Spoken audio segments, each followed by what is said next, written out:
Good afternoon, everybody. So I see that gradually the participants are joining the webinar.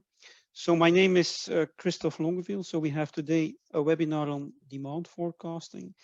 And I will be hosting the seminar with Gillian Verstraete. So Gillian is our solution and expert on data analytics related also with predictive modeling, and more specifically applied in a broader context of business and macroeconomic forecasting. Today's seminar, the context is largely inspired by a number of patterns and shifts that are currently driving a volatility in the markets. That is not a secret for the participants. We had the post-COVID effects with a kind of supply-related constraints that the market has been dealing with.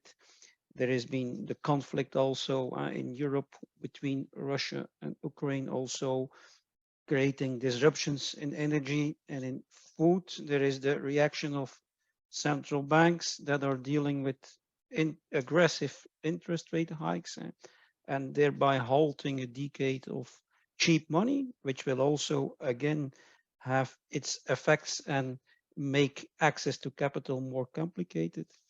And again, then there is this growing elements of increasing geopolitical tensions, which are driving military expenses, and also they're driving again some supply and demand effects that were quite unexpected.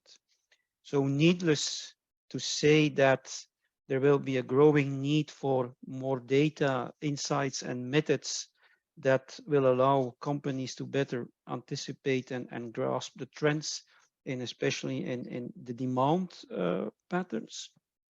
So that's the seminar of today. So for an agenda, as you can see, we have a few short words on Solventure, making the link with today's seminar.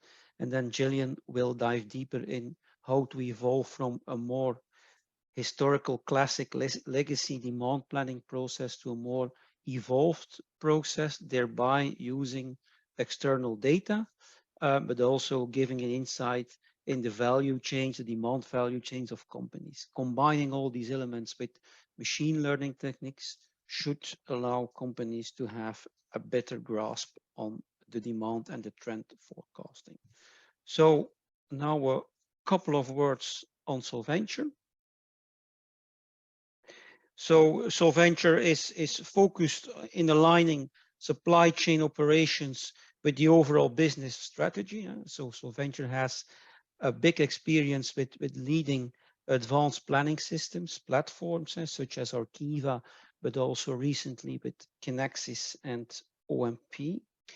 And Solventure is also investing heavily in its own R&D solutions, which are complementary to the existing APS platforms. So Solventure is more specifically investing in supply chain intelligence platforms, such as this leading indicator forecasting tools that Gillian will more be specific about later on. But we are also investing in product portfolio management solutions currently.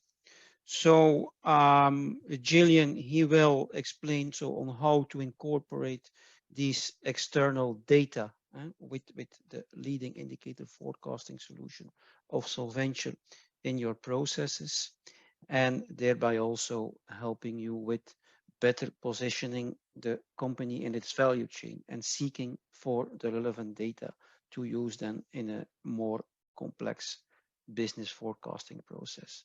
So Gillian, after this short introduction, I leave the word to you, and please go ahead.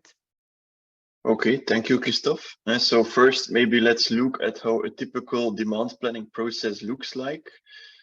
So this is our 5-step approach towards demand planning. In the first step, you see the demand analysis. In the demand analysis, we tend to work on data-related tasks. Those are described here. Cleaning your sales history, removing events such as effect of strikes, effect of stockouts, special effects such as promotions out of your sales history. Also realignments and phase in, phase out. And so if your product changes to a new version of the product, it's best to align those time series, and so that the statistical forecast has a long history to work with, as well as phasing in and phasing out new products and removing old ones from the portfolio. Next to that, in that step, there is also portfolio assessments, where, for example, Pareto analysis are being done to determine the priorities on where the human efforts during the demand planning process should be applied. Next to that, we have step 2, the quantitative baseline. And that's where we're actually using statistical methods to predict the future based on historical patterns. But we go deeper into that at a later stage in this presentation. The third step is the collaborative step, where the human interactions are taking place in the forecasting process. Typically, those are adjustments based on new projects or projects that are being phased out. Also, potentially tenders are taken into account in the collaborative planning process. Promotions that are being planned, for example, are also taken into account, and also the introductions of NPIs. Then the fourth step is performance management, where we quantify the added value of all the steps that are being taken in order to streamline our demand planning process. And then finally, there's the demand review meeting, and where we want to create alignment between the different stakeholders on the outlook for the future. So that's very high level how a demand planning process should look like.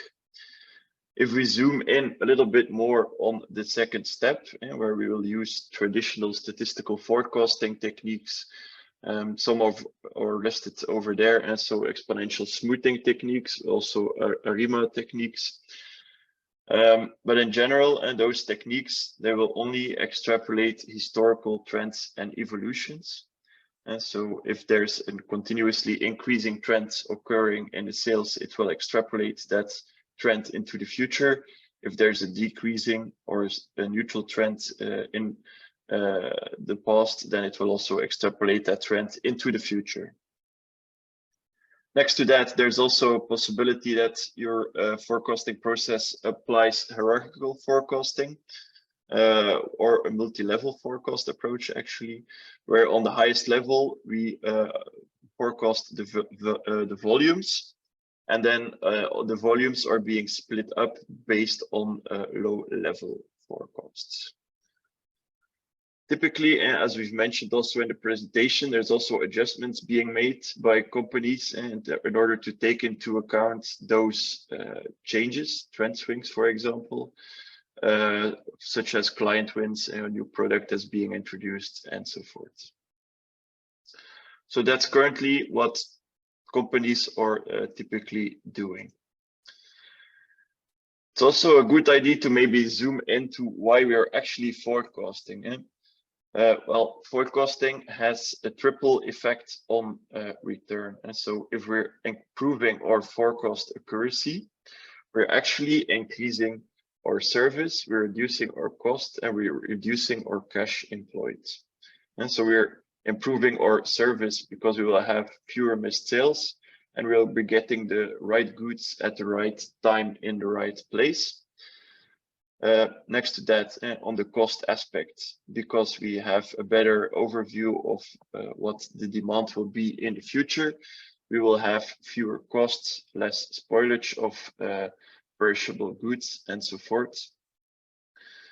And then lastly, we'll have less cash also, or less working capital employed, because the inventory will be, or the necessary inventory levels will be lower.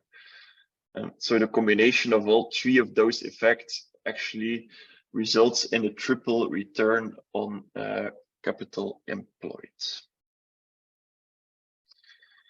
So now we're going to the main topic of the webinar. How can we deal with the volatility? First, I'll zoom in a little bit on why it's actually important. And then we'll propose 3 methods that you can use to deal with the volatility in your company. So if we're looking to the past years have been very volatile. And so imagine if you have a demand pattern that looks like this. And so we have kind of a flat start. And then all of a sudden, maybe it's COVID that breaks out. There's an increase in demand for goods. Afterwards, we see that there is a fallback in that demand, and then we revert to the normal. So if we were to forecast those, and so typically, if you were forecasting that, you would you'll be applying some kind of a lagging on your forecast, as well as overreacting. And so that looks like that. If you're at the peak of your sales, you will be very optimistic, and your sales is increasing. Your customers, they're also asking or begging even for goods, and your outlook for the future will be very optimistic. If then the downturn comes, and especially if your outlook for that period was very high, you will go into panic mode. You have forecasted a very high demand, you're seeing a low demand. All your clients are probably telling you that they want to first reduce their high inventory levels that they're stuck with. So in that sense, you will panic, and you will see a very pessimistic outlook for the future. And so your outlook will be lower than what you're currently having. So that's a typical market reaction. The issue is what we're currently seeing is that we've had several such reactions over the course of the past 3 years. And so we've had COVID lockdowns with in between COVID recovery or booms. We've had shortages, so semiconductor shortage, that's mainly to note also. Those shortages and combined with the high demand have led to a considerable amount of inflation in the market. We've also had the effect of Russia's aggression against Ukraine. We've had also a resulting energy and food crisis. And so also, as Christophe mentioned during the start of the presentation, it looks like the decade of the cheap money is gone, at least for the next couple of years. We're also evolving into a period where geopolitical tensions are rising, and so that might translate with growing military expenses by governments. So in a sense, many organizations, they really lost track about how their history looks like. It's a lot of volatility in those sales series. If you leave that to a traditional statistical forecast technique that just extrapolates the patterns, you might come up with very strange results. So what can you do about this? And so the first possibility is that we're describing here is a machine learning approach. So typically statistical forecast systems, they will optimize the forecast methods based on a certain validation set. And so what they will do is they will test several methods on a certain holdout set and optimize those forecast models also by using that validation set. You can go quite some steps further in that, and so that's what we propose with the ML approach. And the ML approach, we segment your demand. So what do we mean by that? We determine whether sales time series have for example, a seasonal pattern or a stable pattern. Maybe they have an erratic pattern. Maybe they have an intermittent or a sporadic pattern. And by applying that segmentation, you can really isolate several forecast methods that are ideal for forecasting those patterns. So that's the second dimension that you can optimize. So next to that, there's also the forecast level part. And so that's then the link to hierarchical forecasting. Most of us, if we have applied hierarchical forecasting, we've done it once during a project where hopefully it's being determined by using some kind of a project to determine what the optimal level was.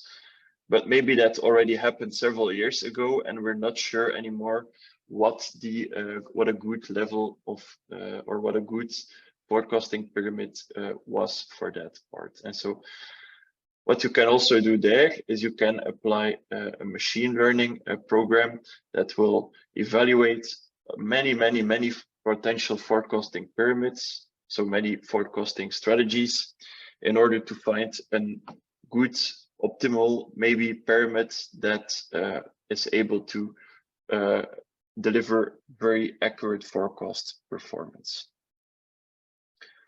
How does that look like? Well, you might have different pyramids depending on several characteristics of your company. And so you might segment, for example, your pyramids based on the go-to-market channel, like for example here, wholesale, retail, online, or third party.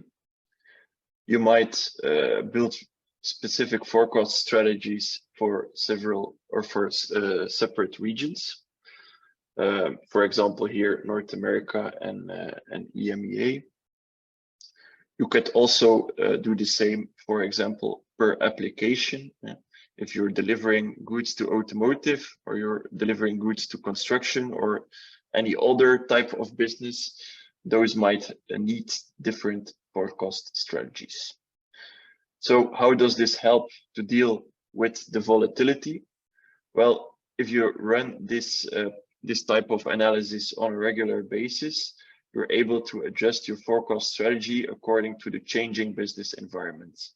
And so, for example, if you see that you need to apply a different strategy, maybe focus more on short-term effects or long-term effects for a certain part of your business, like for example the automotive part, then you can easily determine optimal or good forecast strategies using such a tool. So what can you expect by applying this? Well, here we've did a comparison with an APS tool that we implement at clients called Archiva. So there we've analyzed of one of our clients several of their BUs. So here it's geographically split, and you can see if we compare the accuracy calculated as 1 minus the weighted MAPE between a regular statistical approach and an ML AI approach, then you see that we gain actually a very significant improvement in forecast accuracy here. Next to that, we can also apply a second technique called order progression monitoring. It's a technique that's based out of two different types of information, and both are based on the order book. So we could use historical order information to provide an estimate of how many orders are still expected for a certain period. And so that's the horizontal axis. Given how many days are still left until the end of a certain period, how many orders do we expect for that? You can also take into account uncertainty here. And so typically the closer you get to the end of the period, the less uncertainty you will have, and the closer your confidence bounds will be close to one another.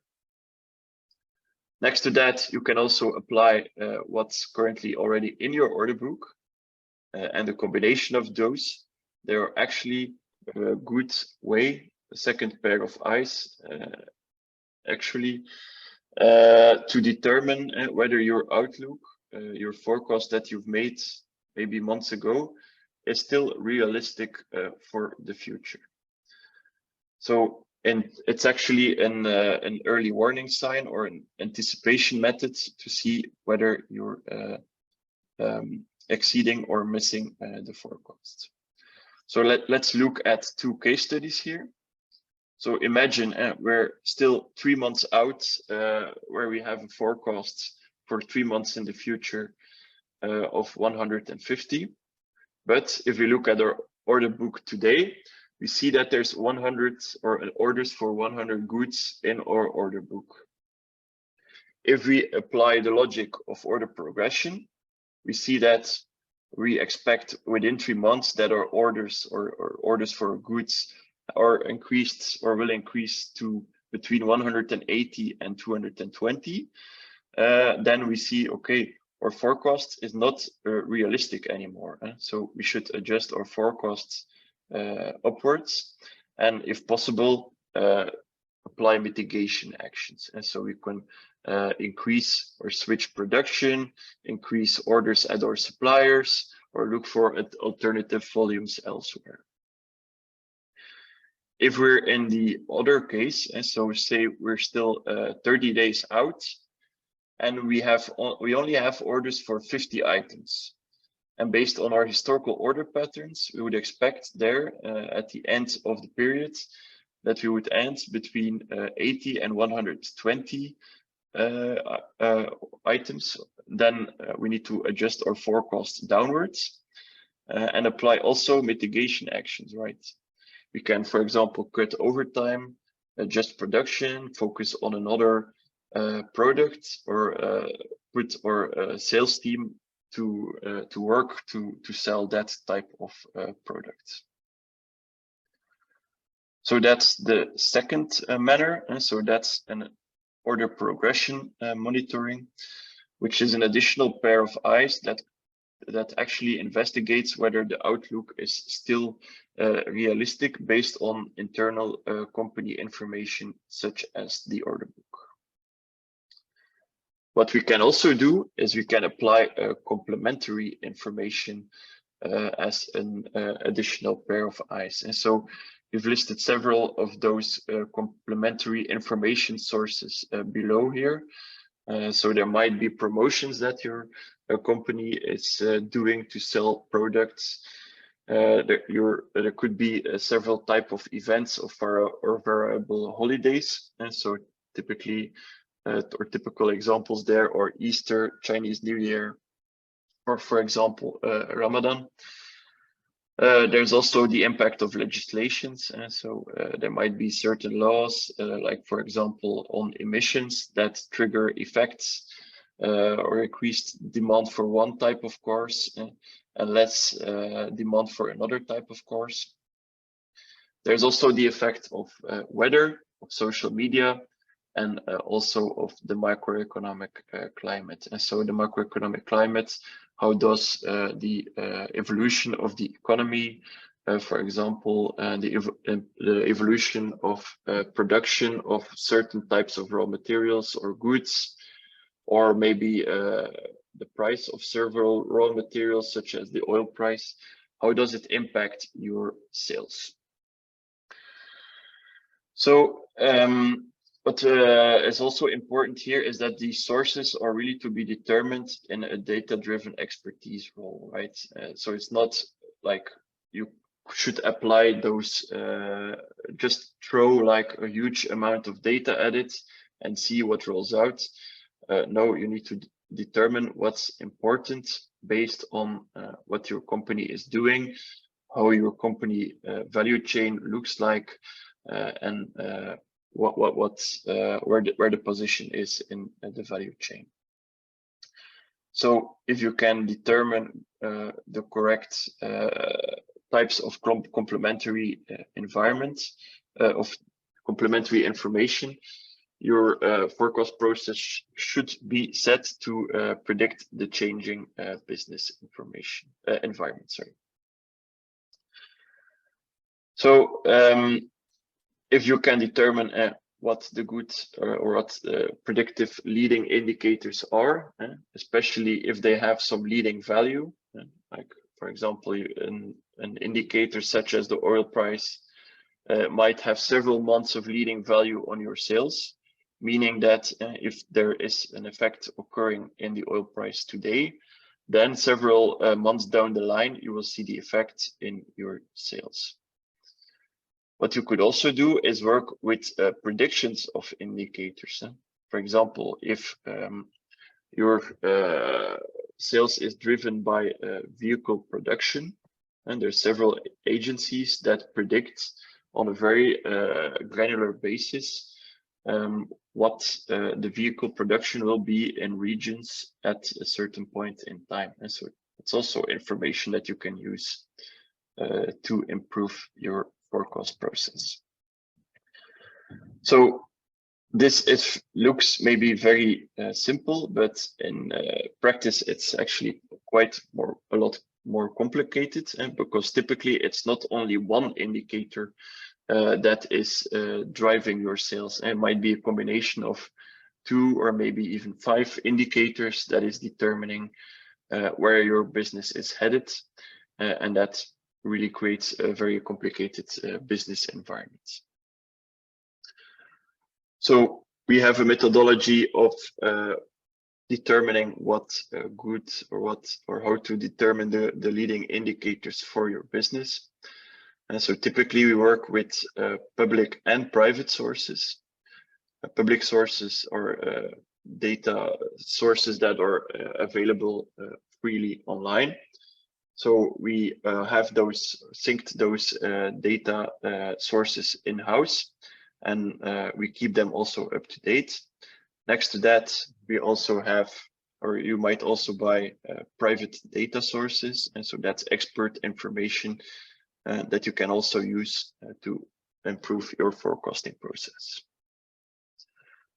Second step is the matching step, where we apply both brute force statistics as well as expert input to select indicators that are relevant for your business.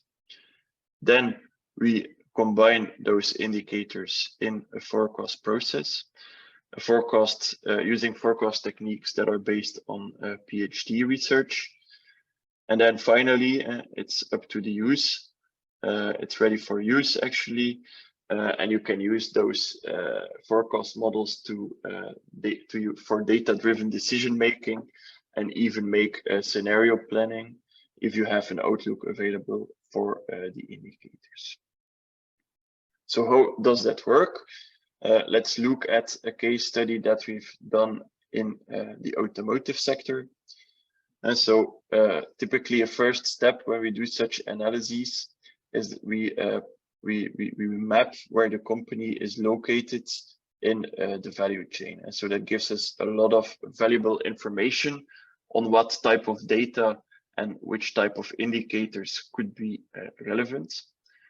It also enables us to determine proxies. And so proxies are those effects that are, or those indicators that can be used to capture behavior of an unobservable or immeasurable effect.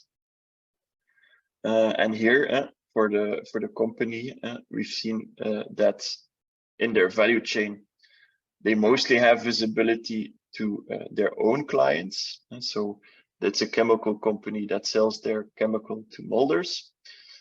However, they don't really have a good visibility on what happens further downstream. And so at tier ones, those are producers of types of components that go into cars. For that, we have a proxy called the industrial production of motor vehicle parts. Their clients are the vehicle manufacturers. There, the proxy is the motor vehicle assemblies. And then finally, you have the end consumer, and there the proxy is the vehicle sales. It might also be necessary to isolate business cycle fluctuations from application growth. So what do we mean by that? If we're looking to automotive, there's several megatrends that are impacting the automotive sector and can have a very disruptive effect on the forecasting there. And so, for example, electrification. And so over the past couple of years, we've really seen a shift from going only for internal combustion engines to a more diverse with electrical engines, and so there's new effects, there's new type of cars, so that can impact the amount of sales of a company. Next to that, there's also digitalization, so everything becomes digital and computerized. That's also a megatrend that can lead to a lot of application growth for companies. So, for example, in this case, we've split the application growth from the business cycle here, because as you can see, over the course of 10 years, the amount of product that goes into a car actually increased five-fold, and so there's no indicator available for that growth. So we are segmenting that and isolating that effect out of the analysis, so that we can apply leading indicator forecasting on the business cycle that is able to determine whether there's going to be a boom period or a bear period for automotive. One of the deliverables there is monitoring dashboards, where you can monitor how the different proxies are behaving in the value chain. So in this case, we're looking at the effect of the vehicle sales, of the motor vehicle assemblies, and of the production of parts. And you can see that, well, before COVID, and so before the gray area in the graph, all three signals were quite well in sync. But after COVID, you can see that there's a lot of nervousness. First, the production and the assemblies rose. Then the vehicle sales followed. Vehicle sales even boomed. That happened at 2021. But the production could not follow due to the semiconductor shortage. So the vehicle sales fell back again. And so if you're monitoring those evolution, it's very relevant information for your forecasting processes. Next to that is deliverable, and that's actually a deliverable that we're discussing monthly with our clients, is a monthly forecast briefing, and where we look, okay, where does the outlook based on the indicators head, and so that's here denoted as the green line, compared to internal company forecasts. And so here we are comparing with the sales outlook. So the sales outlook basically predicts a strong rebound, where the leading indicator outlook predicts an kind of a flat to slightly increasing outlook. So what's interesting there is if you compare what the leading indicator outlook is, and so that's actually called the market outlook compared to the sales outlook. If you're comparing them and you're really discussing, okay, what might explain the gaps? Are we seeing a recession coming? Will we gain many more clients in the next couple of months? What can explain that difference? That really enables you to make or put both pieces of the puzzles together to get to kind of an one number overview of your future demands. So in this case, how does the accuracy compare? Well, you can see that in this case, the forecast accuracy improvement was quite significant. And so in the US, for example, the forecast accuracy went from 66% in the sales forecast to 90% with the leading indicator forecast. However, what I like to always tell here is that we don't want to focus in this case on forecast accuracy, because leading indicator techniques, you would typically expect them to have similar accuracy when business times are stable, but you would expect them to have a lot better accuracy when there's volatility, right? When there's turning points that are more difficult to capture. So that was also the forecast accuracy 3 months out, quantified over 12 different months. And then lastly, some of the qualitative benefits that we've picked up from clients. So these kind of techniques, they really help shift the focus from more operational firefighting to really tactical planning for the future, understanding the deviations from the market behavior by comparing the sales outlook to the macroeconomic outlook, and also anticipating on slowdowns or upswings in the demand when there's a deviation with the sales outlook or a statistical outlook. Okay, so that's it. That's what you can do according to us on handling the volatility. So I'll give the word back to my colleague. Thanks, Gillian. Just some words of summary, and then a couple of questions we received. I think you demonstrated that it's really about improving the process on the one hand with external data, but also with analyzing a value chain, then developing models around it, but also having this regular intervals of bringing insights to the forecasting teams, to the demand planning teams, and explaining indeed the gaps with what typically the sales organization is seeing in the market and what then a complementary data-driven expert is finding, combined indeed with these leading indicators or other type of information from private sources that is extending indeed the insights and has some predictive value. Also important to note is that the forecast we are developing are not typically, the 1 or 2 week forecast. For that, we have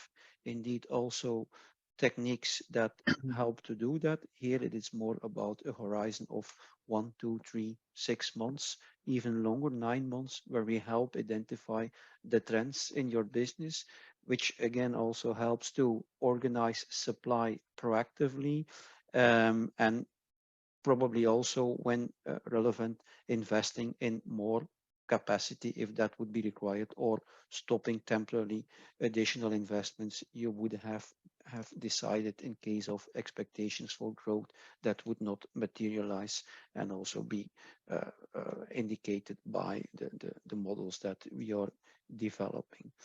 I had a question van how do you start with this? Gillian, it's maybe good to explain a bit on how we deal with pilot approaches and how long that takes. I think you can give some examples of recent work you did. Yeah, exactly. So typically a pilot can take, or the setup period for a pilot can take 1 or 2 months, I would say. And so typically we need 3 touch points, so 3 workshops to build forecast models for your business. So that's also related to our methodology. And the first workshop, we will create alignment, where we will map out your value chain, map and discuss what could be potential growth drivers according to the various stakeholders in your business. And the second one, then we will show the results and discuss the results of the matching step. And so what comes out of the analysis for finding relevant indicators. And then the third step is actually building the forecast models based on that meeting. And so that's how to build the models. And then next to that, we also aid you in the operational use of those models. And so where we discuss the outlook and the results created by those models and the evolutions in the indicators, which is also something that at least I think is of tremendous value to companies. Indeed. I had another more technical question, but I think it's good to note. It was on somebody who asked, and how are the values calculated? Would it be possible to explain? I assume the person is referring more to the models we have in the leading indicator forecasting process. So maybe you can explain a bit what's happening in the background there. Yeah, so I'll keep it to a high level. Yes. So what we typically apply these methods also on quite a high level actually. And so typically that's a region/application combination. So for example, automotive in North Americas, for example, right? So if we get that information, then we feed that to the model. The model will extract the long-term trend that is in that information, will map the indicators to that long-term trend, will predict that long-term trend, and then reapply the seasonality. Yeah, and we can also go in a one-to-one, I think, session with the person. So we'll keep the questions here and contact them directly. I had a similar question, but it was more on like the impact of COVID, you know, how you can neutralize that, you know, in a certain way, that because there is, of course, unexpected things that happen during a certain period, how you would neutralize that. I think you can maybe explain also that we have these periods, over a longer time that we identified. You had the financial crisis. It's already more than 10 years ago. So typically you have this, it happens from time to time. And I know you have been dealing with that, also extracting useful information for that in other types of environments. So maybe you can elaborate a bit on that.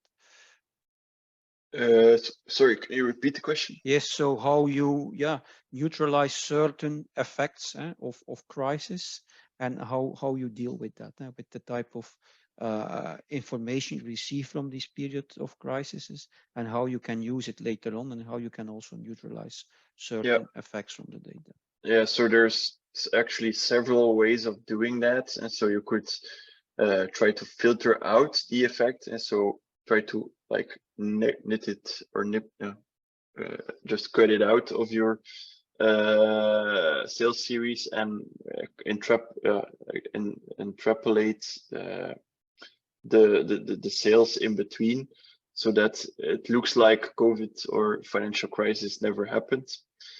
But what you can also do is you can use external data like those indicators to then that becomes less of an issue, because you can, for example, be following the end market demands.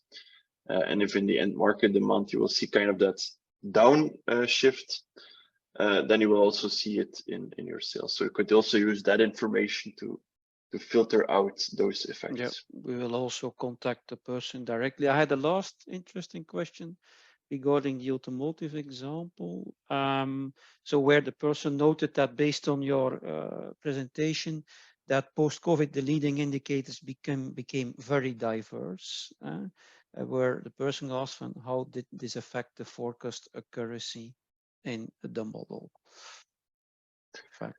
Well, actually, we started with that client after COVID, and so the COVID effect we didn't really tackle then, but afterwards there were also a lot of volatility, and so that has led to that big deviation between the sales outlook and the leading indicator outlook.